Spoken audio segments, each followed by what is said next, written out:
มีคนอื่นเขาเคยได้ไฟมาจากสิ่งทั้งหลายเหล่านั้นแต่เขามาบอกคุณว่าไฟอยู่ที่นี่อยู่ที่ไม้ไผ่แห้งอยู่ที่นี่จะทำไงครับถึงจะเห็นมันต้องเอาไม้ไผ่สองซี่นี่มาสีกัน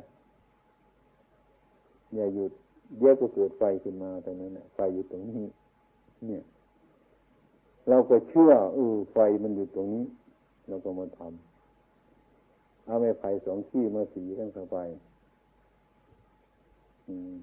ทำไปทำมันเหนื่อยเมื่อมันเหนื่อยความขี้เกียจมันก็มีเห็นไหมไม้ไผ่มันกำลังจะพอร้อนๆถึงขี้เกียจไฟไม่มีเราทิ้งมันไปเนี่ยอย่างนี้ก็ไปประกาศว่าไฟในที่นี่ไม่มีไฟในที่นี่ไม่มีนี่อันนี้เราก็หลงผิดอย่างนั้นความเป็นจริงนั้นเนี่ยไฟมีอยู่ที่นั่นเมื่อเราทำความร้อนไม่สมดุลกันไฟก็ไม่เกิด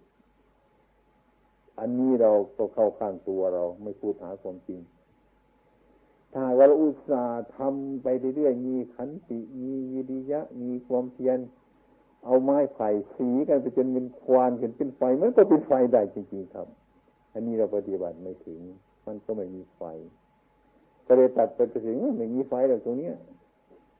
ไอ้ความเพียรเราไม่พอเราไม่ถือเป็นแบบพระไทยก็เหมือนกันพระฝรั่งก็เหมือนกันอยู่ไปแล้วก็บางทีก็ถือขันดอกไม้มาหลวงพ่อลาศึกษาแล้วลาศึกนะทำไมหมดความเพียรแล้วพูดอย่างไม่อายนะใครพระพุทธเจ้าทำความเพียรยังไม่หมด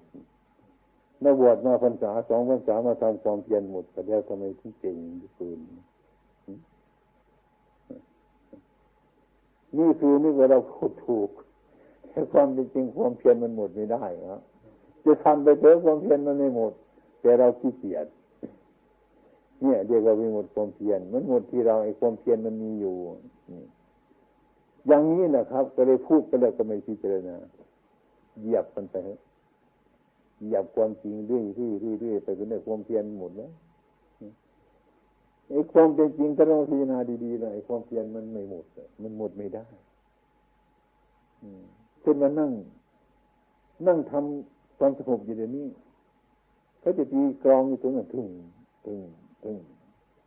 เรานั่งไปก็กำหนดนี่รำคาญขึ้นเกิดความรำคาญขึ้นทำไมมันรำคาญเราหาความสงบตรงนี้มันมานั่งอยู่นี่เขามาตีกลองหงวกหูอีกตึ้งมันก็ค่อยคิดขึ้นมาสงบจะรำคาญขึ้นมารำคาญทำไมมันถึงรำคาญเพราะว่ามันคิดผิดมันถึงรำคาญคิดผิดยังไงก็คิดว่าเสียงนั้นมันมากวนเรา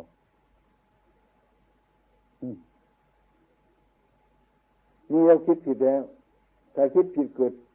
ทุกข์เกิดรำคาญเกิดไม่พอใจขึ้นมาเป็นกิเลสขึ้นมากองคือโลภโกรธหลง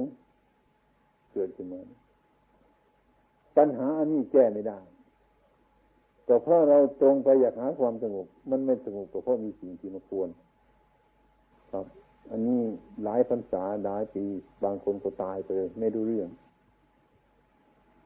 ถ้าหากเราทนต่อสู้กับเวทนานี่อยู่นานๆนี่อารมณ์เกิดขึ้นมาก็ต้องพิจารณามันดี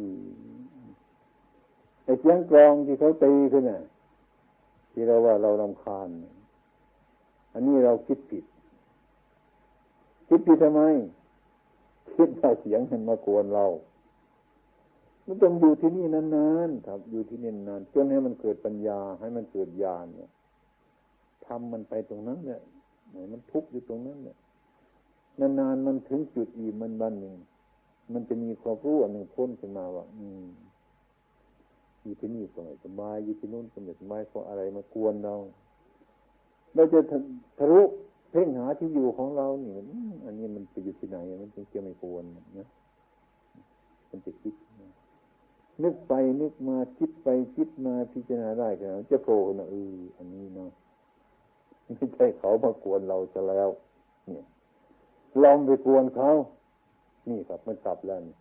ที่มันกลับได้อันนี้เพราะมันรำคาญเพราะมันทุกข์เพราะมันอยากจะหาความสงบกับนะ มันไม่เกิดปัญหาขึ้นมาในที่นี้ที่มันที่ไม่ชอบใจที่มันทุกข์ที่มันรำคาญเนี่ย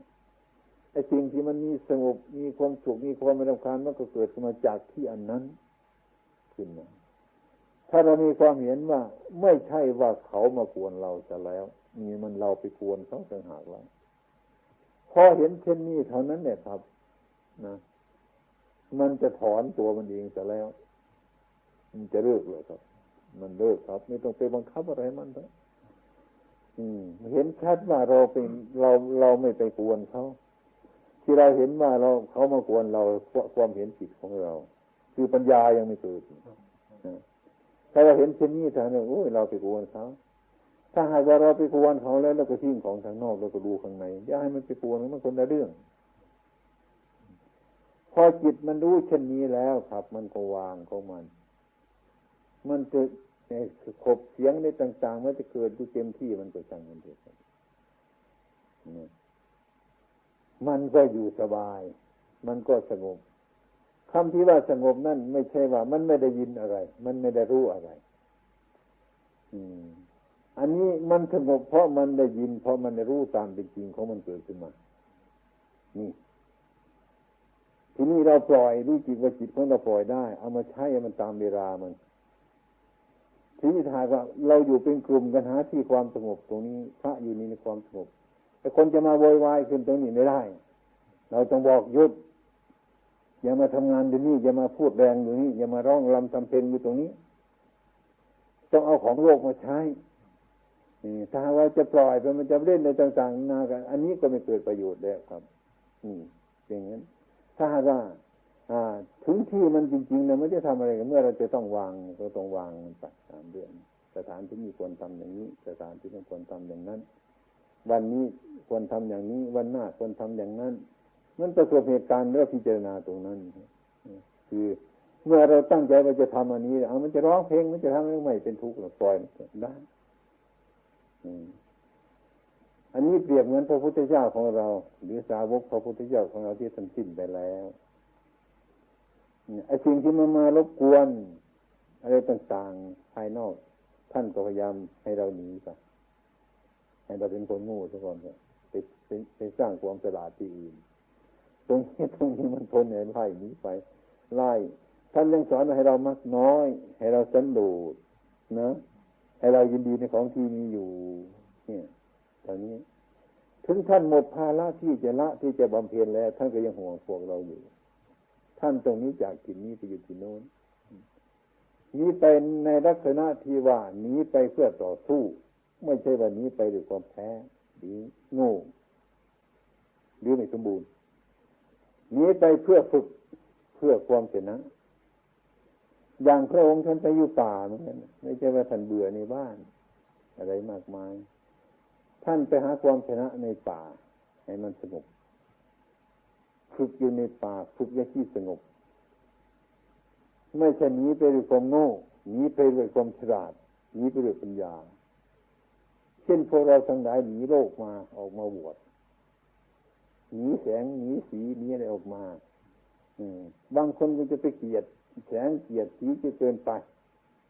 หนีไปเรื่อยๆไปอันนี้ก็ไม่เกิดประโยชน์หนีไปเพื่อความแพ้เขาต้องหนีไปเพื่อความชนะเพื่อเอาความรู้ในที่นั้นมันเกิดขึ้นมามันรู้เรื่องอันนี้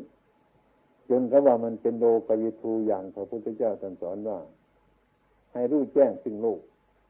เมื่อโลกนี้มันไม่แจ้งเมื่อไหร่เราต้องเข้าไปฝึกเราต้องเข้าไปเรียนเสมอเพื่อความชนะเนี่ยอย่างนี้บางคนก็บอกว่ามันเป็นอัตตกิรมัฏฐานิโยโคกลัวเกินไปเข้าอยู่ในป่าเลยไปฉันนี่เดียวมันเหน็ดมันเหนื่อยอะไรต่างๆเนี่ยคนนั้นก็สักแต่ว่าพูดอะไรมันขัดใจเราก็นึกว่าเป็นอัตตะหมดทั้งนั้นแหละก็เพราะเราไม่ชอบเพราะเราตั้งตัวเขาอย่างนี้ก็มีอัตตะกิรมัฏฐานิโยโคมันเป็นอย่างไรการมาศึกษาในกายโยโคนี่เขาไม่วิจัยกันไม่วิพากษ์วิจารณ์กันมันไปวิพากษ์วิจารณ์แต่อัตตะกิรมัฏฐานิโยฉันมือเดียวนี่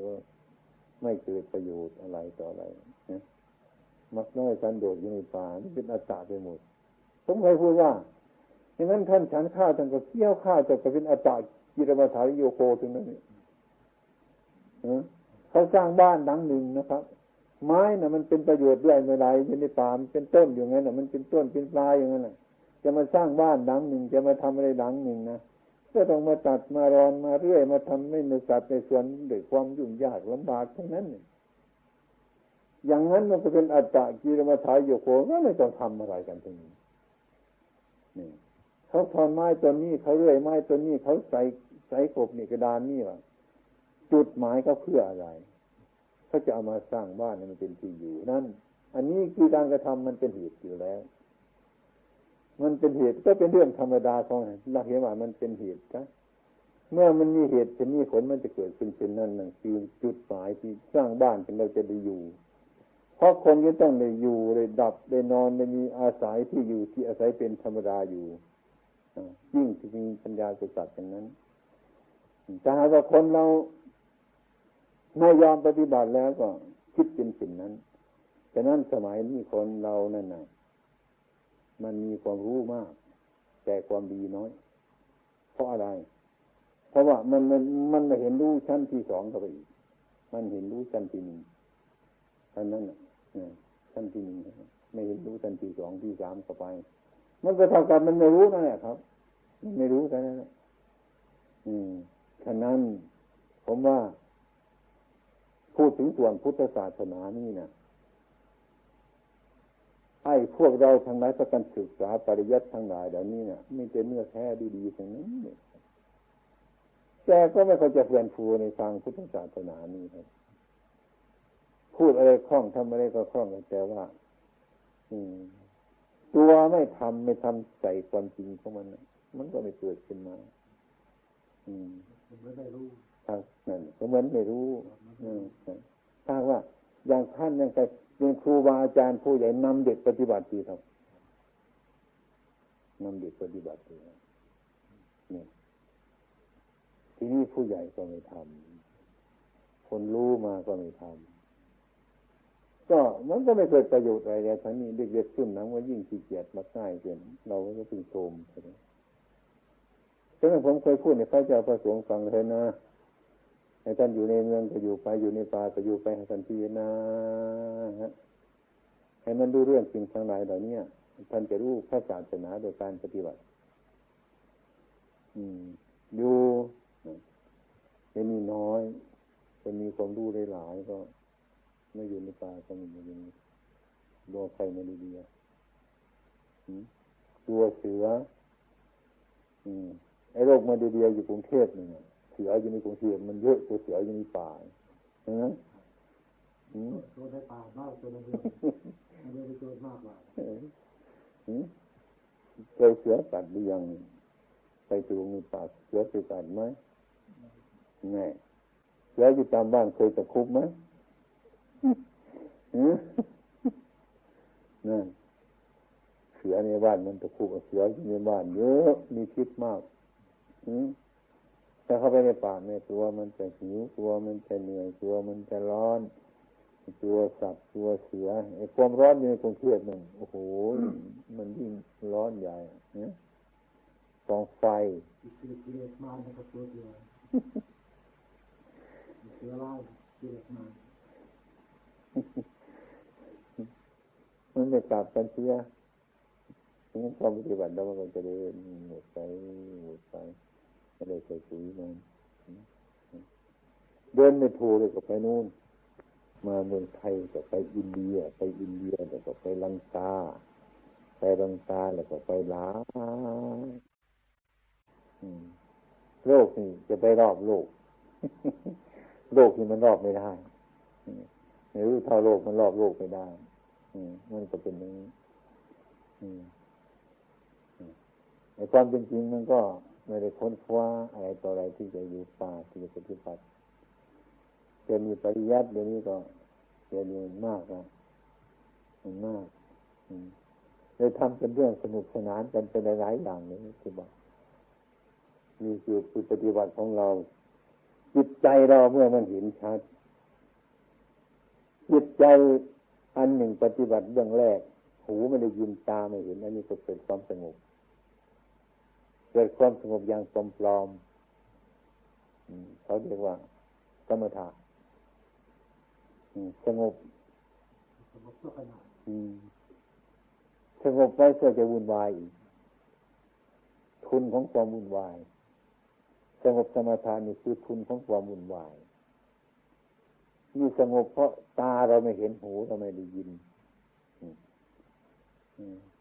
สงบเช่นนี้เป็นเหตุให้พระดื่มตัวก็ได้อยู่องค์เดียวก็อยู่ป้านั่งสมาธิเข้าฌานสมาบัติไปโน่นแต่ไม่รู้ว่าชีวิตมันเป็นยังไงกันไม่รู้จักเสือบางทีเมื่อมันเสื่อมเมื่อใดก็หายหมดในความสงบจิตตาเราเห็นรูปหูเราเลยยินเสียงเราเห็นอยู่ทุกสิ่งทุกอย่างแต่ว่าเราเห็นโทษในสิ่งทั้งหลายเหล่านั้นนี่คือมันสงบแท้เห็นอยู่ก็ลืมตาอยู่ก็เห็นว่ามันเป็นภัยอยู่ตรงนั้นลืมตาขึ้นกับมันเป็นภัยอยู่ตรงนั้นนี่ใจเรามันจะสงบเพราะได้สิ่งที่ชอบใจเราเนี่ยมันก็ภัยเหมือนกันระวังถ้าสิ่งที่ไม่ชอบใจเกิดไม่เกิดขึ้นมาไม่จะวุ่นวายอีกต่อไปอยู่แล้วอันนี้ให้พากันเข้าใจพระพุทธเจ้าจึงเรียกว่าอย่าประมาทถ้าใครประมาทก็คือคนตายคือคนตายนี่ประมาทแล้วก็เหมือนคนตายแล้วเนี่ยมันเป็นใช่อย่างนั้นทุกคนประมาทคือคนไม่รู้จักไม่ค่อยมีสติคนไม่มีสติก็ไม่รู้เรื่องก็ไม่รู้จักการสังวรสังรวมไม่รู้จักการสังวรสังรวมก็ไม่รู้จักว่าอะไรมันผิดอะไรมันถูกถ้าไม่รู้จักอะไรผิดอะไรถูกไม่รู้จักข้อปฏิบัติก็งงอยู่ถูกอารมณ์มางงเหมือนไก่ตาแตกแล้ววุ่นเนี่ยนี่ก็เป็นเพราะอันนั้นนี่ก็เป็นเพราะอันนี้เป็นเพราะอันนั้นเป็นเพราะอันนี้เพราะเรานี่ไม่มีแต่เพราะอย่างอื่น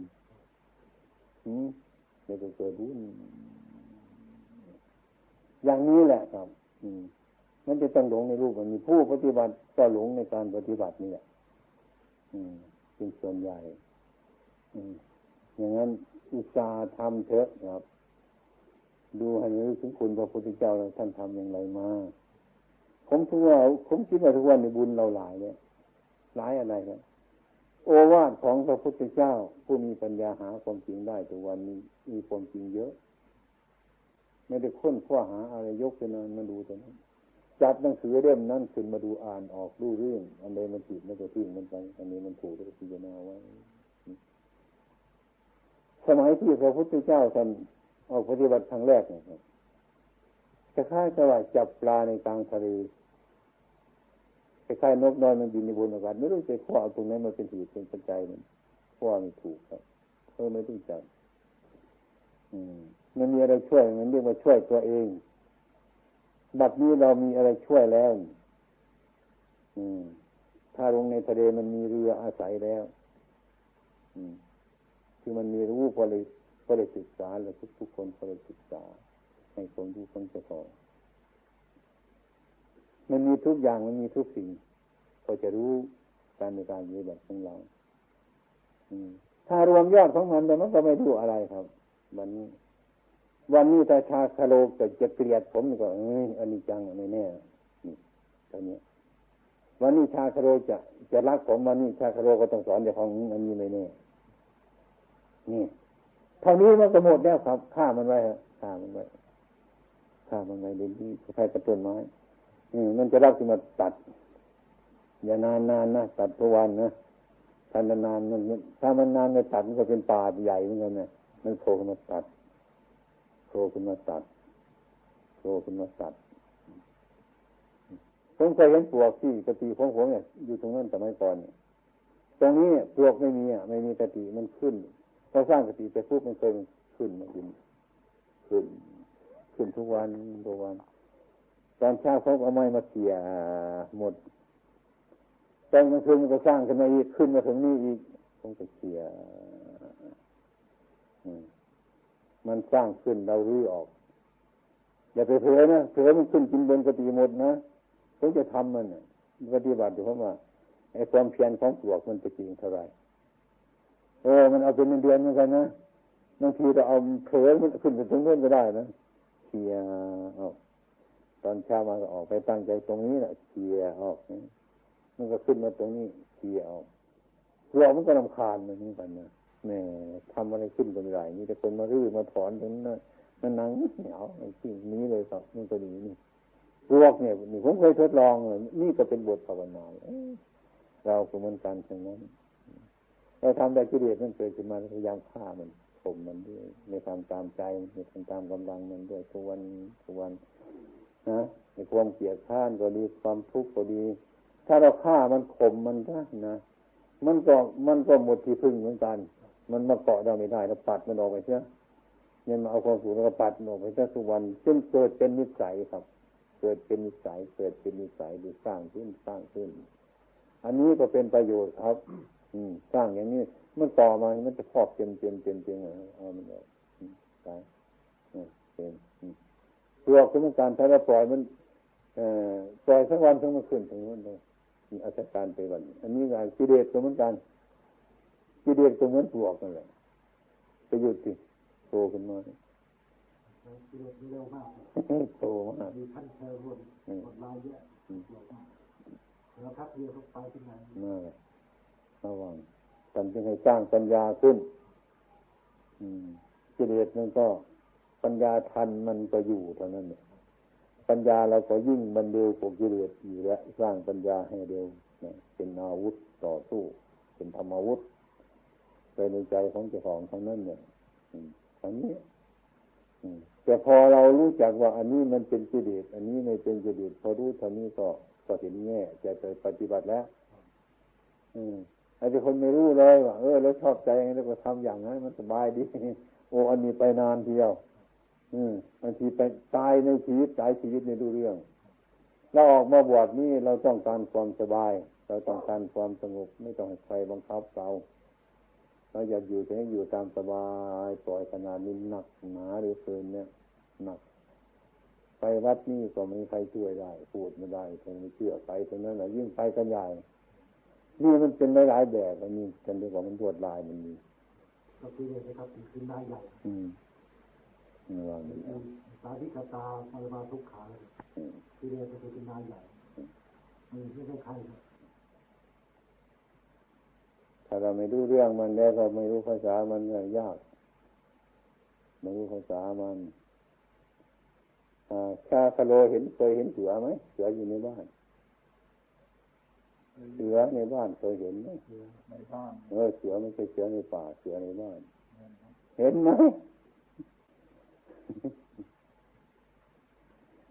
เสือตัวเมียนั่นมันร้ายนะระวังมัน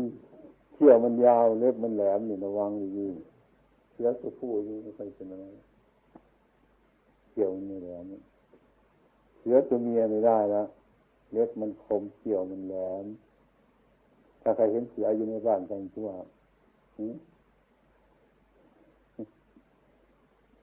ถ้าขาวเห็นเสือหรือยังก็คือ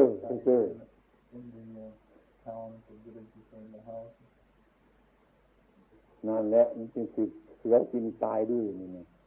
เสือตะคุบมันกินเรื่อยๆ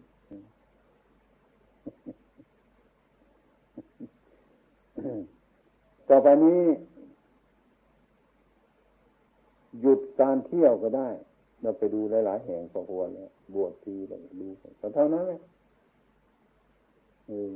ตอนนั้นเนี่ยต่อไปนี่ตั้งใจที่ไหนมีครูมีอาจารย์ช่วยแนะนำเราได้แนะนำคำสอนอยู่ไปพอสบายพอควรไม่ต้องหาอะไรมันมากก็ที่อยู่ที่อาศัยก็ต้องหามันนิ่มนวลอะไรแล้วอาหารการขบการฉันให้มันอยู่ได้เท่านั้นแหละที่ไหนอยู่งั้นก็ไม่หาสิ่งสบายแล้วมันที่ไหนจะพอทำความเห็นมันถูกต้องได้ในการปฏิบัติพยายามอยู่ตรงนั้นอยู่นะตรงนั้นที่นี่เป็นบทครั้งที่สองแล้วปฏิบัติมันจะไปหาที่ไหนมันก็ไม่เจอเราปฏิบัตินี่เพราะว่ากิเลสมันอยู่ข้างนอกไม่อยู่ตรงโน้นเลยตัวที่มันนำเราไปนี่คือตัวกิเลสใหญ่เลยตัวมันเป็นหัวหน้าเรานำเที่ยวนี่แหละตัวกิเลสใหญ่ มันบอกว่าไปดูนั่นอยู่โน่นไปดูจังหวัดนั่นไปดูที่ตรงนั้นไปดูที่ตรงนี้ไปดูในเขานั่นเถอะปฏิบัติในเขาเงียบดีในถ้ำถ้าไปถึงในถ้ำก็ไปเห็นถ้ำก็ไม่อยู่คนเดียวได้ด้วยชักตัวใช่ไหมโยมเคยมีพระมาจำพรรษาไหมที่นี่ถามมีครับสบายไหมถ้าเขาบอกว่าเปล่าครับมาจำพรรษาที่นี่เกิดจะไม่รอดพรรษานะบางทีก็ตายในพรรษานี่เยอะแยะมาอยู่ซะแล้วนี่เกิดเป็นไข้มาได้แย่ไปซะแล้วอย่างนี้กลัวซะแล้วมันบอกให้ไปแต่ไปถึงที่อยู่ก็ให้กลัวอีกคนอื่นตายมันกลัวแล้วทั้งนี้นี่พระเคยมาอยู่นี่เคยเป็นไข้ไหมโอ้ไข้ตลอดพรรษาท่านมีสักคนเนี่ยอยู่ไหมนะท่านจะอยู่ก็อยู่ถ้าผมไม่อยู่แล้วผมจะไปแล้วก็ตายหวาดไปด้วยกันหมดนะกลัวถ้าอยู่ในเมืองก็บอกว่าไปอยู่ในป่านี่อยู่ป่าก็อยู่ในถ้ำนี่ถ้าไปอยู่ในป่าในถ้ำกลัวมันในเรืออีกแล้วไม่มีที่อยู่เลยแล้วก็เดินสะพายบาตรเดินตลอดเวลาแต่ก็ไปโน่นแต่ก็ไปนี่แต่ก็ไปโน่นเรื่อยหาที่ปฏิบัติยังไม่ได้ปฏิบัติเลยคือเราไม่รู้จักที่ปฏิบัตินั่นเองมันก็เลยพาให้สะพายบาตรไปเรื่อยสำนักนั่นสำนักนี้เขาลูกนั่นลูกนี่พอไปนั่งทุกท่านแม่คือถ้ำจังหวัดเดยเห็นถ้ำหนึ่งนะมันดีเหลือเกินเนี่ยอีกแล้วเราจะอยู่ที่นี่ก็อีกแล้วถูกอารมณ์นี้ไปยอมไปเลยไปอยู่ที่นั่นโอ้น้ำก็อยากจะอดในสักนิดนึงอาหารก็ไม่ค่อยมากมันบ้านมันไกลไปอยู่สักอาทิตย์นึงก็มีคนหนึ่งบอกโอ้ยท่านจะมาอยู่อะไรทำอันนี้ล่ะมันลำบากมากถ้ำภูเขารู้มันอยู่สบายยิ่งกว่านี้ไปเลยคิดไปอีกก่อนเดินถ้ำนี่อีกไปอีกแล้วจะพายบาตรไปเดินมันก็ไปกันอย่างนี้นะอารมณ์นะโกหกเราไปเรื่อยผลที่สุดจะมานั่งในป่าเราก็เคยไปอยู่ในถ้ำเราก็เคยไปอยู่อดข้าว6 วัน7 วันเราก็เคยอดทำอะไรเราเคยทำมาแล้วไม่เห็นได้อะไรเหนื่อยเปล่าๆคือไปเก็บแอปเปิ้ลดีกว่าเห็นไหมคือดีกว่าแล้วต้องไปทำอย่างนั้นเรื่อยอย่างนี้สึกก็สึกทีเดียวไม่ต้องอาศัยใครทำสวนกินดีกว่าไม่ต้องเบียดเบียนใครเอาละถูกแล้วก็ไปกันดีจะถูกอยู่ที่นั่นไปทำงานทำสวนเนี่ยเบื่ออยู่แล้วยึดใจไม่มีเวลาเนี่ยที่ต้องไปอย่างนั้นนี่นะครับบวชเป็นพระแล้วเห็นว่าลำบากศีลมากรักษาได้ยากไปเบียดเบียนเนรเขา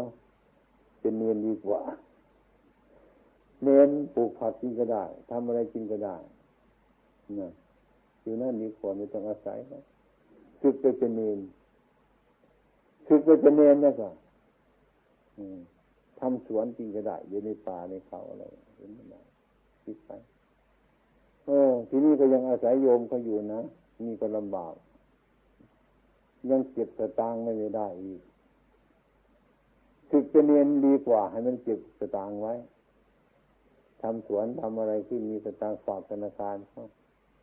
สบายกว่านี้อีกเนี่ยศึกเป็นนุ่งขาวดีกว่าเป็นนุ่งขาวแล้วที่นี่ก็อยู่ไปก็คิดไปมันยังกินข้าวอยู่มันก็ลำบากอยู่วะมนุษย์เนี่ยกินหญ้าเหมือนควายนี่ใครจะสบายมากทีเดียวนะบัดนี้ไม่ต้องกินข้าวมันกินใบไม้ใครเอาถวายเอาข้าวไปให้เอาเนื้อเอาปลาเอาเจไม่เบาใช่ไหมว่ามันจะเบาแล้วกินใบไม้ครับกินใบไม้กินผักกินเนื้อในป่าผลที่จะเลยตายนั่นไม่ใช่ปฏิบัติขึ้นไปทั้งวันปฏิบัติถอยทั้งหมดนี่ถอยมันนี่ ไอ้ปัญญาในเวลานั้นมันก็ไม่เร็วเฉยๆไม่รู้มันไปดีอยู่ที่ไหนสมบัติที่ไหนแต่เราเป็นลูกศิษย์พระพุทธเจ้านี่นะท่านก็บวชเป็นพระรักษาศีลอย่างเรานี่ท่านยังทำอยู่ท่าน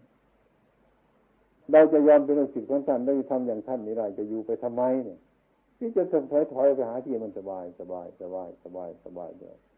ไอ้ความผิดอย่างนี้คิดผิดตรงเรื่องนี้มันก็ยังไม่เห็นครับเมื่อเวลามันไม่มีปัญญามันปิดมันมีธรรมชาติมันปิดบังไว้ไม่เห็นเลยจนถอยเลยหมดจบถึงคารวะตายขาดสติและปัญญาไม่เกิดนั่นไม่รู้มันอยู่ที่ไหนสติก็ไม่รู้ว่ามันอยู่ที่ไหนปัญญาก็ไม่รู้มันไปอยู่ที่ไหนไม่มีใครไปเรียกกันมาเลยไม่รู้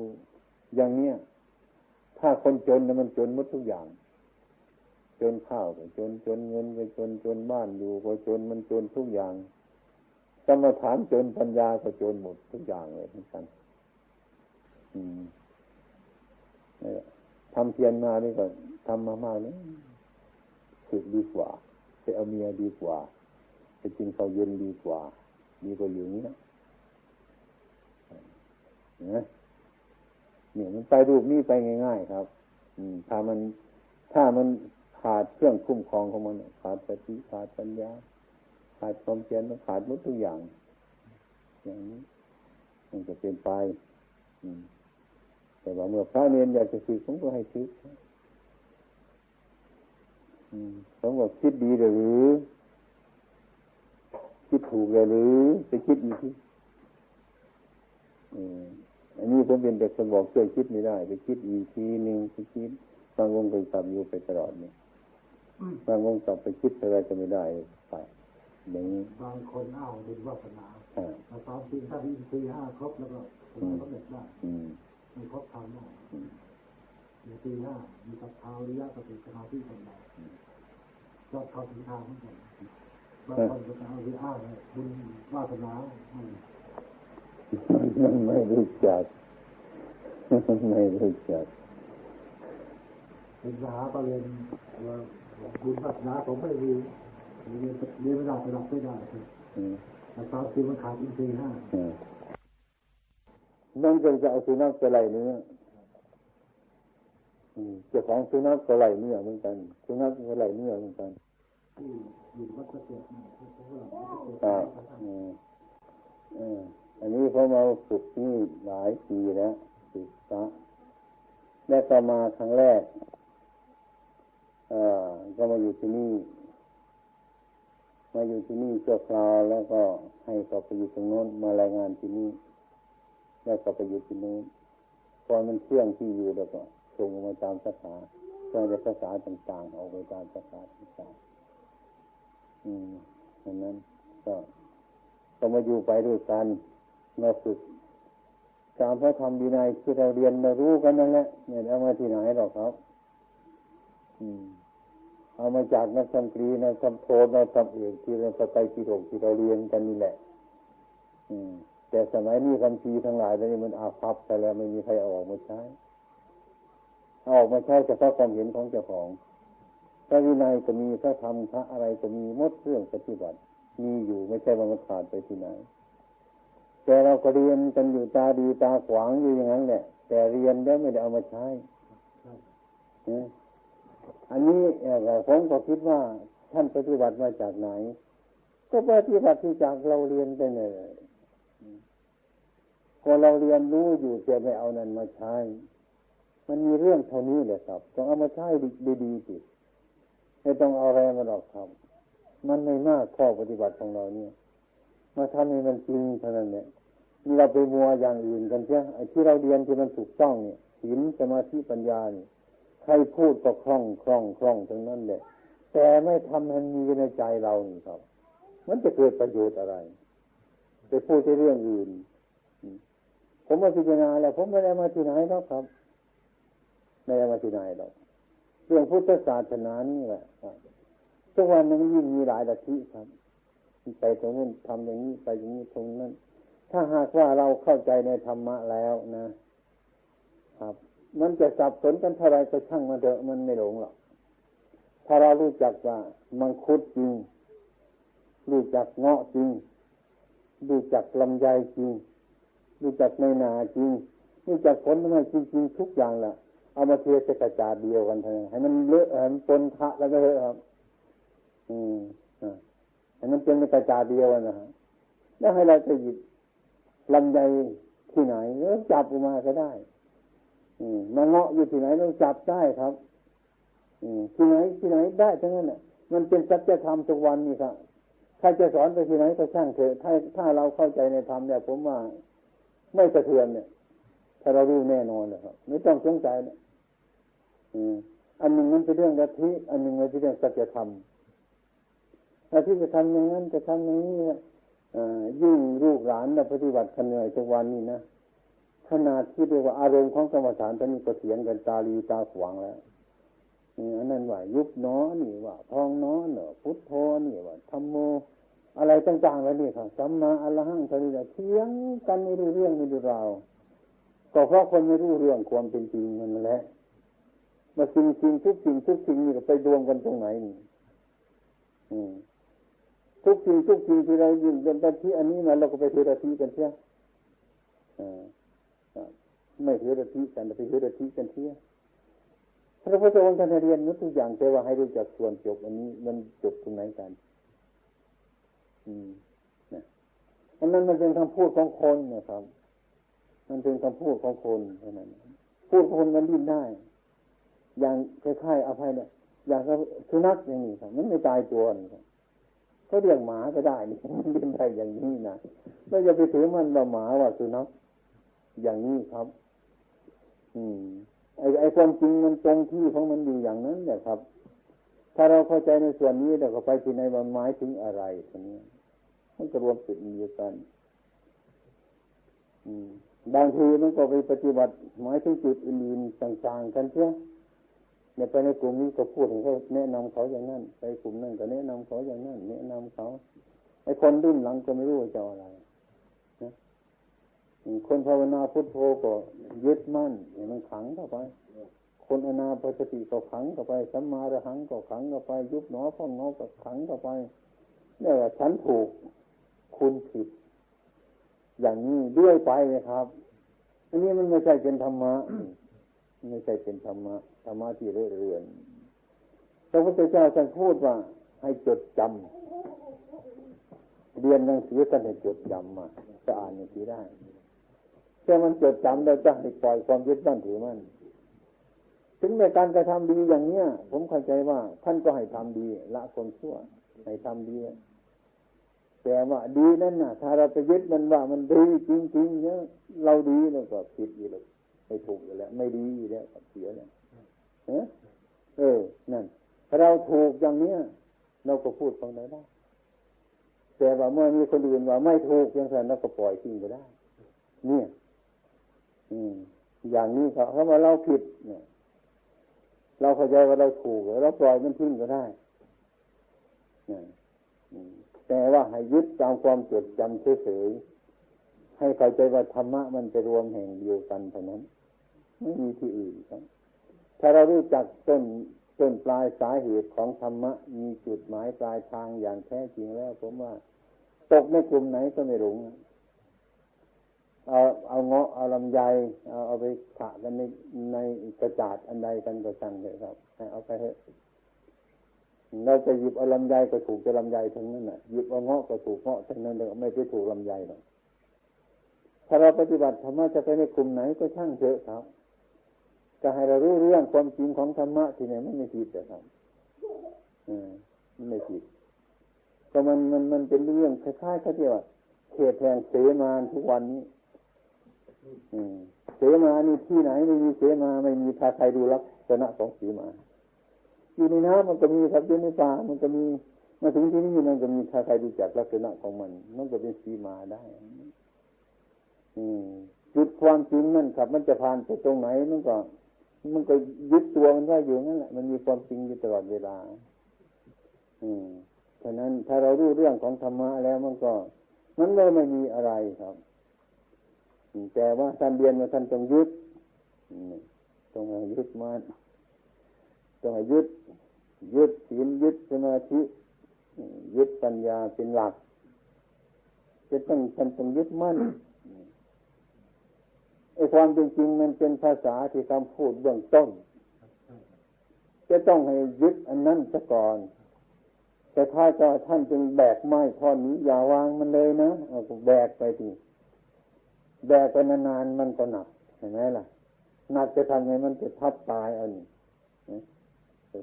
ปล่อยมันนะโยนมันทิ้งนะจะโยนมันทิ้งไอ้คนที่จะถูกได้ยินโยนมันทิ้งแค่นั้นก็ไม่อยากจะทิ้งถ้าเราไม่ยึดอันนี้เลยเราจะทำไม่ได้ถ้าเราทิ้งไม้ท่อนนี้เราก็ไม่ได้ไม้เท่านั้นเลยก็ไม่มีอะไรจะเกิดขึ้นไอ้คนที่แบกไม้หนักๆคนอื่นบอกโยนทิ้งเขาว่าไม่เกิดประโยชน์มันจะเสียไม้เขามาเห็นว่าจะมีอะไรเกิดขึ้นมาเนี่ยก็แบกไปจนจะตายมันจะทับตัวตายใช่ไหมก็เลยอดทนไม่ไหวก็เลยโยนมันทิ้งถ้าโยนทิ้งมันก็ไม่หนัก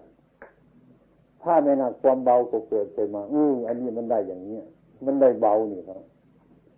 นี่เมื่อเราจะไปยึดไปมั่นมันก็เรียกว่าถ้าไม่ยึดมันก็ไม่ได้ถ้าไม่แบกมันไปมันก็ไม่ได้ก็เรียกว่าโยนทิ้งคือละนี่ก็เรียกว่าพระพุทธเจ้าสอนให้ทิ้งให้ละไม่มีประโยชน์อะไรเกิดขึ้นไอ้คนแบกไม้หนักๆมานึกว่าจะโยนไม้ทิ้งแล้วมันจะไม่ได้อะไร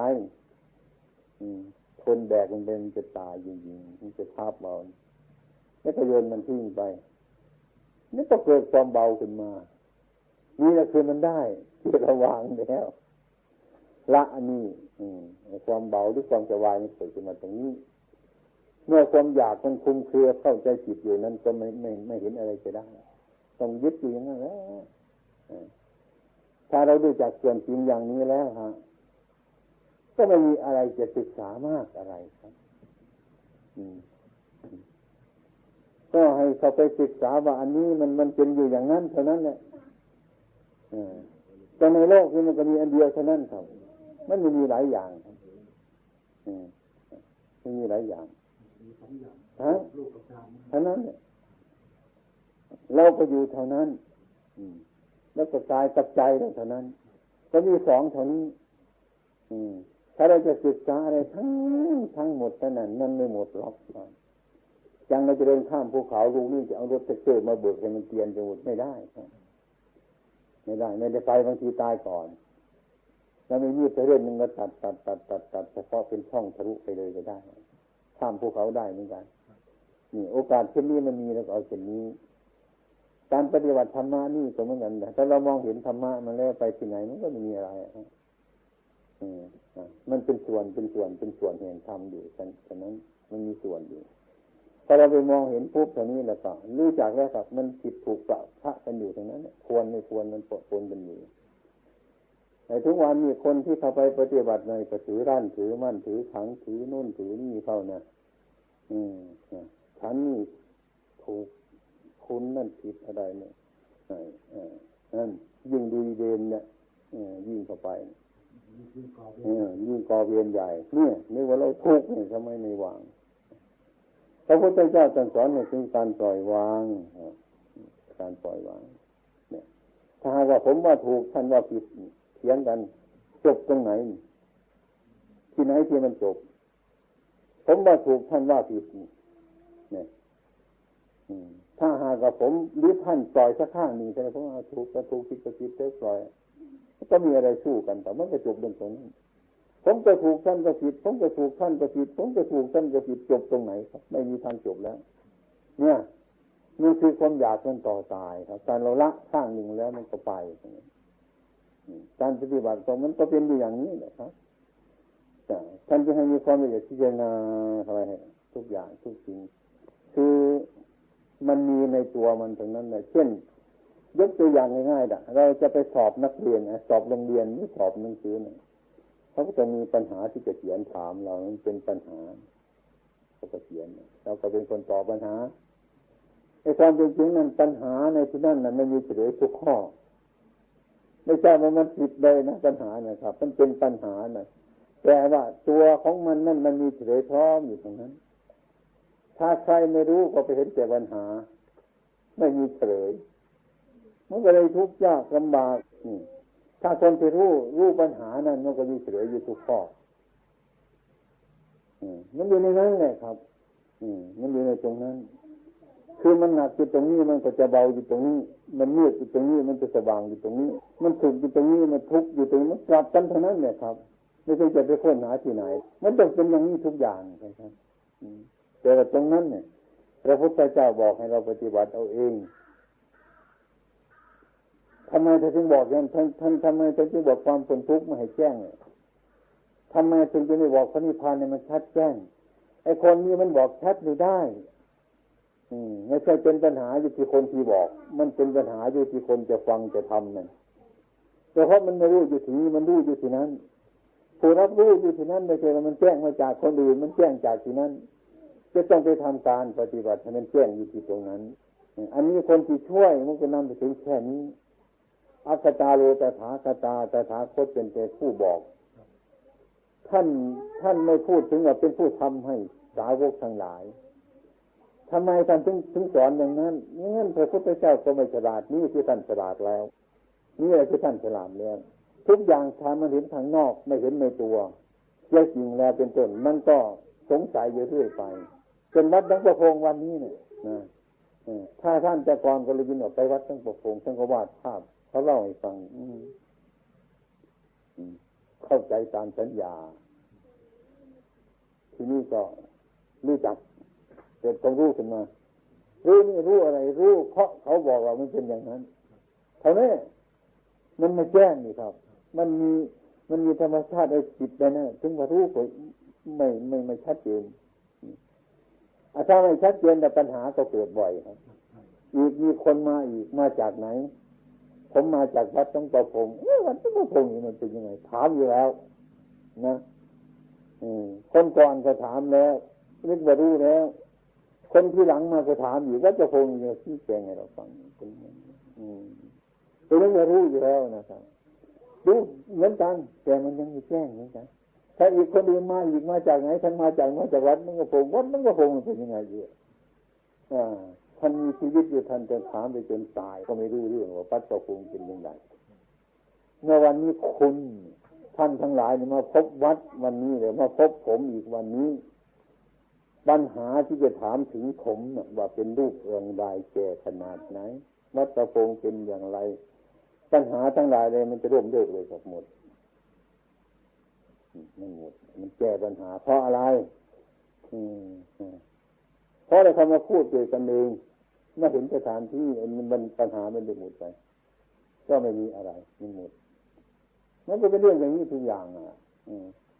แต่ละเรื่องธรรมะมันก็เป็นเรื่องอย่างนั้นเรื่องชี้แจงแต่ในเรื่องที่เป็นเรื่องเถียงกันเห็นธรรมะเนี่ยมันไม่เห็นนะครับมันยิ่งหลงใหญ่เลยไม่ต้องเสียงใครพูดเป็นจบลงไปใครพูดเป็นจบลงไปไม่ใช่ธรรมะเถียงกันเนี่ยมันดูเรื่องถ้าธรรมะเนี่ยคือมันมีอยู่ทุกปุ่มธรรมะไม่มีที่เถียงกันนะมีที่พูดเป็นการฟังถวายแล้วก็ฟังไปแล้วก็ยินหน้าเองถ้ามันผิดมันก็มีข้อปฏิบัติของมันอยู่ถ้ามันถูกมันก็มีข้อปฏิบัติของมันอยู่อย่าไปสงสัยว่าปัญหาข้อนี้เฉลยมันอย่าไปสงสัยมันเลยมันมีเฉลยทุกข้ออะไรที่มันเกิดขึ้นกับจิตของเราทุกอย่างนั้นแหละครับมันจะเกิดชอบไม่ชอบเกิดสุขเกิดทุกข์อะไรเป็นต้นนะครับมันจะหมดปัญหาเองของมันเมื่อมันวกเข้าไปเห็นในตัวมันเองครับมันรู้เองความรู้เองรู้รอบมันรู้รอบมันจะรู้รอบของมันอันนี้แหละท่านทั้งหลายเป็นที่อยู่ของคนเราอย่างจริงจัง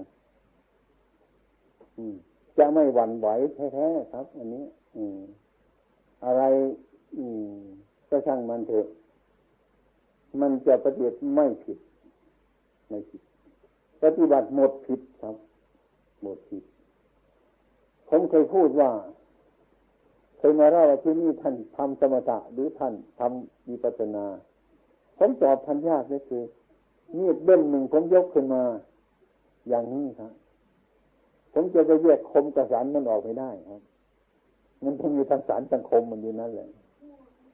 ผมเห็นอย่างนี้มันต้องมีมีดเล่มนี้ทางคมทางสันมีอยู่เรื่องปฏิบัติอันนี้ท่านปฏิบัติกรรมฐานกรรมฐานวิปัสสนากรรมฐานผมตอบท่านไม่ยากเพราะมันมีสองอย่างปะปนมันคละกันอยู่ในนี้ มันเจริญขึ้นไปพร้อมๆกันอย่างนี้รากมันเจริญต้นลำมันก็เจริญใบมันเจริญพร้อมๆกันมันเจริญขึ้นที่ไหนเท่านั้นก็เป็นเรื่องว่าสมถะแล้วไปพูดเอาถึงอาการมันหมายถึงความสงบไอ้ความสงบขณะนี้ไอ้ความสงบเขาไปหลบอารมณ์อยู่มันจะรู้เรื่องอะไรหนีไปอยู่ในป่าในอารมณ์น้อยไปมันก็ทิ้งอารมณ์เลยอันนี้จิตก็สงบได้แต่สงบเพราะอะไรเพราะกิเลสยังไม่เกิดในเวลานั้นมันหลบมันโง่ที่สุดเดียวอย่างนี้พอกรรมฐานมันก็นี้ไปเรื่อยไปอย่างนี้หลงความสงบก็มีบางแห่งก็เข้าใจเพลินเกินไปเมื่อต้องหาที่ไหนแต่ความสงบมันอยู่ที่ในเมืองนี่แหละนะอยู่ที่นี่ก็สงบได้อันนี้ถ้าทำได้ก็พูดได้ก็ถูกดีเหมือนกันแต่ว่ามันทำยากลักษณะที่เราเรียนใหม่นะหนังสือเราต้องทำตัวบรรจงทำตามแบบตามแผนมันจะก่อนมันถึงเป็นไปได้ไม่ใช่ว่าอันนี้ในคนในทันเลิกนะไม่ใช่ว่ามันเลิกได้ในใจของเราเนี่ยพระพุทธรูปองค์เนี้ยท่านจะไปบายมันนะเลิกมันใช่ดูเลิกไม่ใช่มาจิตนะมันอยากจะจับจะรูปจะทำอยู่มันไม่ใช่ว่ามันเลิกทีเดียวเลยแล้วก็ต้องปฏิบัติเห็นเหตุผลนั้นมีก่อนมันควรไม่มีควรเนาะอันนี้เกิดเป็นความในจิตของให้มันสามัคคีเลยมักเราเห็นชัดข้อวัดอันมันก็เรื่องของมันได้มันเปลี่ยนไปของมันอัตโนมัติของมันมีอยู่อย่างนั้นอันนี้มันเป็นของยากครับถ้าพูดถึงส่วนการประพฤติปฏิบัติที่มันเป็นของลี้ลับอยู่แต่ว่าผมว่าอยู่ในป่าจะอยู่ไปเถอะอย่าหลงป่าอย่าไปเมาป่าอยู่ในเมืองก็ให้ท่านอยู่ไปเถอะท่านอย่าไปเมาในเมืองท่านชอบไปทุรงกับนิมนต์เถอะท่านอย่าเมาทุรงท่านอยู่วัดท่านก็อยู่เถอะท่านอย่าเมาวัดเป็นอย่างนี้ครับความจริงมันเป็นอย่างนี้นั่นแหละนี่เป็นอย่างนี้นี่ให้เราเข้าใจกันตรงนี้ให้เราเข้าใจกันที่นี่ก็ดูเองทำเอาเองเราทำได้ตรงไหนแล้วก็ต้องทำตรงนี้เรื่องปฏิบัติมันเป็นเรื่องอย่างนี้บางทีก็เรียกว่าไอ้ความรู้ซึ่งได้มาปฏิบัติมาจากการกระทำเช่นนั้นเช่นว่าเราเป็นฆราวาสเรามีเพื่อนคนหนึ่งนะมีเพื่อนหลายคนเราไปที่นี่ได้เขาโอ้นะเขาเอาทอดปลามาให้เราบริโภคคุณเอาปลามาผมไปตกเบ็ดตอนเนี่ยนี่ก็เลยมาทอดให้กินนะเราก็เข้าใจว่าปลามันจะต้องไปตกเบ็ดเอาไปถึงได้มานะไปข้างหน้าอีกไปเยี่ยมเพื่อนข้างหน้าอีกเขาแกงปลามากินเนี่ยมาจากไหนนี่ฉันไปทอดแหวะเนี่ยตกใจเลยทำไมคนนี้ไปตกเบ็ดเอาปลามากินได้ไอ้คนนี้ก็ไปทอดแหทำไมมันเป็นทำไมไม่เหมือนกันอย่างนี้คือคนไม่มีปัญญาถ้าคนมีปัญญาเรื่องหามานั่นไม่เป็นปัญหาหรอกขอให้ได้ปลามากินเท่านั้นก็พอกันแล้วเนี่ยพูดถึงชาวโลกเขาอย่างนี้ครับจะไปเข้าใจท่านไปตกเบ็ดมาท่านก็ได้มาจากการตกเบ็ดทั้งปลาตกเบ็ดมาทอดแหมาทั้งว่าท่านไปทอดแหมาท่านไปซื้อมาท่านก็ท่านไปซื้อมาเพราะท่านได้มาจากสิ่งทั้งหลายเหล่านั้นการปฏิบัติเรื่องจิตใจครูบาอาจารย์บางทีท่านได้มาเพราะอานาปานสตินะอานาปานธรรมนาบดีบางแห่งท่านได้ความรู้มาจากพุทโธนั่นบางสิ่งบางอย่างท่านไม่พิจารณารูปนามอันนี้มันชัดเจนกับความใจจิตใจมันก็สงบท่านสงบได้อย่างไงเราไปเรียนท่านก็สอนอย่างนั้นให้เราเหมือนกับคนไปเอาปลาเนี่ยเขาได้มายังไงเขาก็เอาอย่างนั้นมาพูดให้เราฟังเราอย่าไปยึดมั่นตรงนั้นดิปลานี่จะต้องไปตกเบ็ดมานะปลาจะต้องไปทอดแหมานะปลาจะต้องไปซื้อมานะปลาจะต้องไปสุ่มมานะอย่าไปยึดมั่นในการสุ่มในการตกเบ็ดในการทอดแหสิความหมายคือความจริงของมันได้ปลามาเป็นอาหารนั่นเนี่ยนะตรงนั้นแหละคือผลมันรวมอยู่แล้วอย่างนี้การปฏิบัตินี่ก็เหมือนกันครับมันกว้างขวางมากอย่างนี้โดยมากแต่คนเราก็ไปคิดกันแค่กันไปนี้โดยมากนะมันก็ลงกันได้ยากลำบากมันผมก็ว่ามันเป็นปัจจตังนั่นแหละครับไอ้ธรรมอันนี้นะมันเป็นปัจจตังแท้จริงไอ้ความชั่วทั้งหลายในจิตของเรานะ ใครจะเห็นกับเราแล้วไอ้ความสุขทั้งหลายใจอยู่ในตัวของเราเนี่ยไอ้ความบริสุทธิ์หรือความโกหกคนในตัวของเราเนี่ยใครจะมารู้กับเราใครจะมาเห็นกับเราถ้าเรามาเห็นกับเราใครจะมาแก้ให้เราแล้วเราก็เป็นขโมยดื้อไปอยู่นั่นแหละใครจะมาแก้ให้เรามันเป็นเรื่องของอย่างนี้ครับท่านจึงว่าให้ดูเจ้าของเถอะมันรู้กับเจ้าของทิฏฐิภูโตเอาตนเป็นพยานของตนไม่ใช่คนอื่นเป็นพยานมันคิ้วเผินเท่านั้นเนี่ยเอาคนอื่นเป็นพยานนะไม่จริงมันก็เป็นพยานขึ้นมาได้หรอกถ้าพยานเท็จตั้งขึ้นมาก็ได้นั่นเป็นอย่างนี้ครับพยานความจริงกับธรรมะนี่ไม่เป็นอะไรอย่างเราทำผิดแล้วไปถูกอะไรนึงเกิดขึ้นมาเสียอย่างที่เรามองเห็นเหตุไม่ได้มันเกิดขึ้นมาเนี่ยผิดเขาจับผิดตารางก็ไปฮะเราก็ไม่มีอะไรจะเสียไม่ได้ทำก็เขาเห็นผิดให้โทษให้โทษกรรมของเราสิดีกว่าอย่างนี้ก็คือพวกทั้งหลายที่มาอยู่ด้วยกันเนี่ยผมก็ไม่มีอะไรหรอกผมก็อยู่ไปนี่เดี๋ยวไปตามป่าตามโลกไปเรื่อยๆไปยังชอบป่าเคยอยู่ป่ามันก็อยู่ไปถึงให้เจริญในกับพระที่สุดจะมีมันอยู่ไปก็ดีแล้วฮะเป็นน้อยครับอยู่หรือเปล่า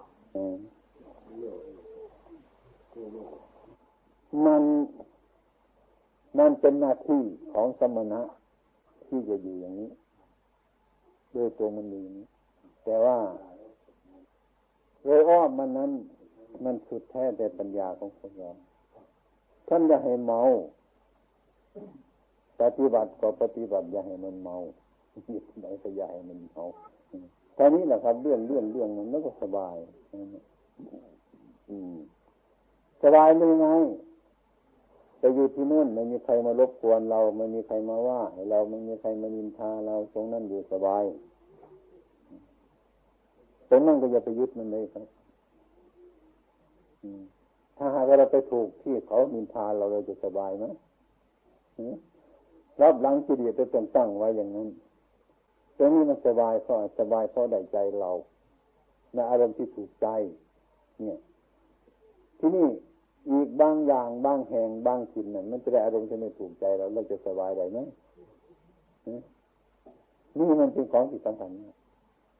วันนี้เราไม่มีโรคเราไม่เป็นไข้เราก็พูดกันได้สบายอีกพรุ่งนี้ประเดือนนี้เราเป็นไข้ร่างกายมันเกิดเวทนาเป็นทางกายทางจิตอย่างนี้ตรงนั้นเราจะทนได้ไหมตรงนั้นเป็นที่เราทำเหมือนเราไปต่อสู้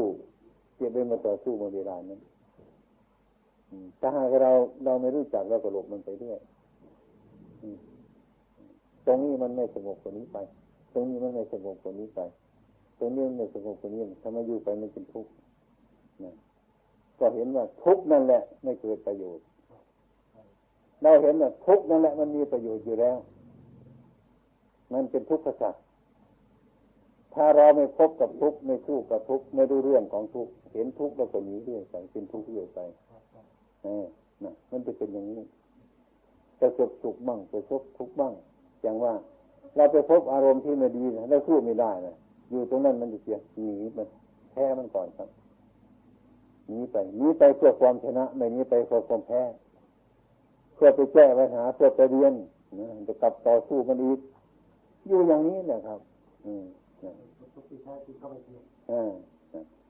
ถ้าเราเห็นอันใดทุกอย่างแล้วเราเห็นเราเอามันเก็บมันมาฝังเสียเอามันมาฝังในที่ไม่เที่ยงเป็นทุกข์เป็นอนัตตาหมดแล้วครับหมดแล้วธรรมะทั้งหลายจะจบลงตรงนั้นตามสุขก็ไม่เที่ยงไม่เที่ยงตาก็ไม่เที่ยงไม่ต้องเดินขาก็ไม่เที่ยงใช่เที่ยง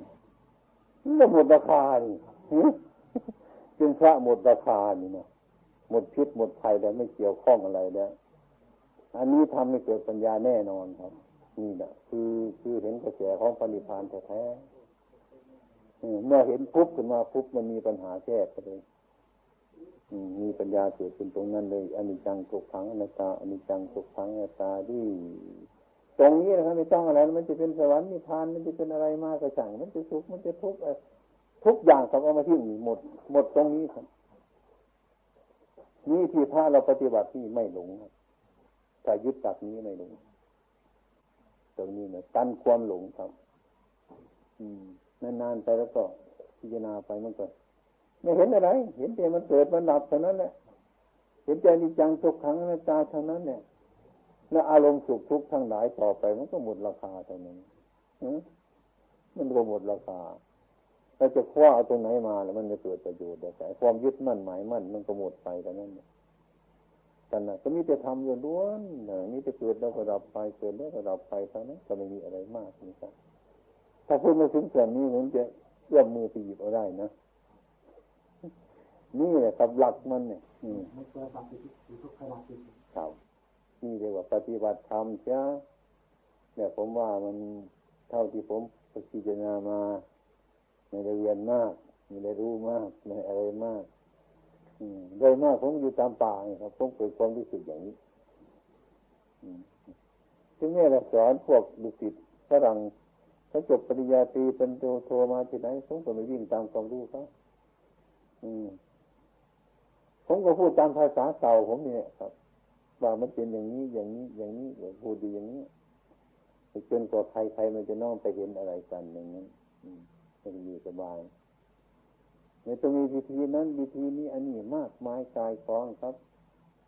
เราพูดให้ย่ออีกนิดหนึ่งก็คือเรียกว่าทำความเห็นให้มันถูกต้องวิธีก็เป็นสมมติบัญญัติอย่างนี้มันถูกต้องถ้ามันถูกต้องแล้วมันก็หมดการแก้ไขถ้าหมดการแก้ไขมันก็ไม่มีอะไรจะทำถ้าไม่มีอะไรก็เรียกว่ามันก็วางไว้เป็นสภาพธรรมะอยู่อย่างนี้ถ้าหากทำอันนี้เรายังขี้เกียจอยู่ก็ฝืนความขี้เกียจไปทำมันนั่นแต่ว่าเรารู้จักธรรมะปฏิบัติธรรมแต่เรายังไม่เป็นธรรมมันยังอดทำอยู่เนี่ยนะอย่างอันนี้มันผิดแต่ว่าแม้ให้เราตั้นไว้กลัวมันจะผิดอย่างเนี้ยเราจึงไม่ทำอันนี้มันก็ยังไม่บริสุทธิ์เนี่ยมันอยากจะทำอยู่เนี่ยจนเห็นว่าสิ่งเหล่านั้นมันไม่ใช่หน้าที่ของเราที่จะต้องทำแล้วไม่มีการละแล้วไม่มีการบำเพ็ญในข้อนั้นอีกครับมันก็หมดสภาพไปเท่านั้นเท่านี้ครับคือว่าทำเป็นมนุษย์ทุกทองสภาพเป็นนิโกอันตรงนั้นจะเรียกชื่อมันว่าอะไรเรียกอะไรใครจะเรียกให้อะไรบ้างถ้าจิตมันเป็นอย่างนั้นจะเรียกว่าอะไรแล้วจะสมมุตินะคนเกิดขึ้นมาคนนี้จะตั้งชื่อมันว่านายพอก็เอานายขอก็เอาตามใจเพราะมันไม่มีชื่ออะไรอยู่ตรงนั้นอย่างนี้อันนี้รูปลักษณะปฏิบัติถ้าใครไปดูในรูปนี้เนี่ยโอ้ฮะมันไม่ตายเพื่อนเนอะมันไม่ตายแล้วมันไม่ตายกันนะแต่ว่าอยากจะมาอยู่ก็จังกินจังฐานมาอยู่เนี่ยผมก็เก็บไว้แม้กระทั่งนิสัยต่างๆเช่นธรรมยุทธ์อย่างนี้อยากจะมาอยู่กับผมก็ไม่รู้ว่าท่านปฏิบัติทำอย่างนี้ไหมทำอย่างนี้ไหมครูบาอาจารย์จะไม่รังเกียจท่านไหมถ้าทำอย่างนี้ท่านก็อยู่ไปแต่อยู่นี่ท่านจะต้องทำอย่างนี้